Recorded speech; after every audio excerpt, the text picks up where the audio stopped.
The shooting in Texas has many parents wondering how to talk to their children about events like this. A doctor at St. Francis says there are small things that parents can do to offer reassurance. News on 6's Jonathan Cooper is live with those details for us. Jonathan? Craig and Lori, leaders at St. Francis say they've gotten a lot of questions from parents today about how to talk to their kids about what happened in Uvalde. A child psychiatrist tells me the key is to have an open environment.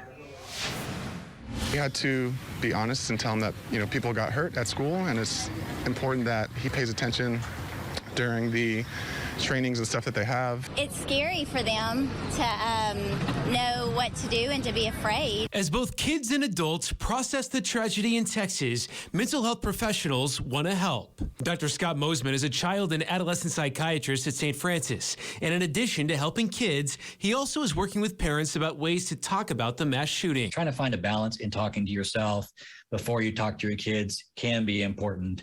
And about not imposing your own emotions on your kids. Moseman says it's important to have an open environment and understand your child's own sensitivities and take into account their age. Some kids may ask, and others may not want to discuss it, and that's okay. I think you want to at least bring it up and let them know that there's a forum to talk about difficult topics in this family and with me as your parent. Moseman says the pandemic has already been hard on kids, and news stories like yesterday's school shooting can make anxieties worse. But he says parents shouldn't be surprised if their child is not as overwhelmed as they feel. What we have to realize, unfortunately, is that we have a generation of kids that are growing up with this being relatively common news for them. And so as they hear it again and again, there can be some desensitization. Moseman says the key is to let kids share their emotions and watch for warning signs of bigger mental health issues, like not sleeping, not eating, not wanting to go to school, or not wanting to see their friends.